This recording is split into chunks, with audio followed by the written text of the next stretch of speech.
અહીંયા પેઢી છે એમાં મીઠાઈ અને બાલાજી ફરસાણમાંથી અત્યારે જે આપણે જોઈએ છીએ કે મીઠાઈ અને ફરસાણ ઉત્પાદન કરતી આ પેઢી છે અને એના જે ઉત્પાદન સ્થળની અંદર જે જોવા મળ્યું છે એની અંદર અનહાઇજેનિક કન્ડિશન જોવા મળી છે. વેપારીએ જે વાત કરી કે મુજબ જે ગંદકી જોવા મળી છે, જે અસ્તવ્યસ્ત રીતે રાખેલું છે ઘણું બધું, તો એ દરમિયાન અમે એમને પૂછા કરતા કે ભાઈ અત્યારે તહેવાર નિમિત્તે એમનું કામકાજ ચાલુ હોય,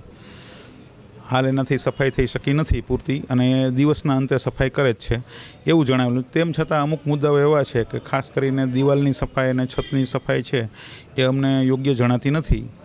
અને પ્રોપર સ્ટોરેજ જોવા નથી મળતું. તો આ અંગે વેપારીને નોટિસ પણ આપવામાં આવશે અને અહીંથી નમૂના પણ લેવામાં આવશે. કલર છે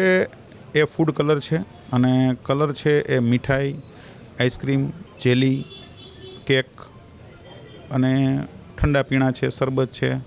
ચોકલેટ પેપર છે, કન્ફેક્શનરી અંદર કહીએ તો એમાં માન્ય છે અને એની પણ અંદર અમુક જ પ્રમાણ હોય છે. પણ અહીંયા અમે ખાસ કરીને મોટા ભાગે જે ચાંદીનો વરખવાળી મીઠાઈ અત્યારે ખાસ તો જોવા મળી રહી છે, અમે ખાસ એને તપાસ કરવાના છીએ અને એની અંદર પણ જે ચાંદીનો વરખ છે એ ડુપ્લિકેટ ન હોય, ખરેખર ખાદ્ય ન હોય તો એ અંગે પણ કાર્યવાહી કરવામાં આવશે. એની અંદર જે જોગવાઈઓ છે એમાં લેબોરેટરી દ્વારા જે નિર્ણય આવે એ મુજબ એની અંદર સબસ્ટાન્ડર્ડ કે અનસેફ આવે તો એ પ્રમાણે કાર્યવાહી થઈ શકે.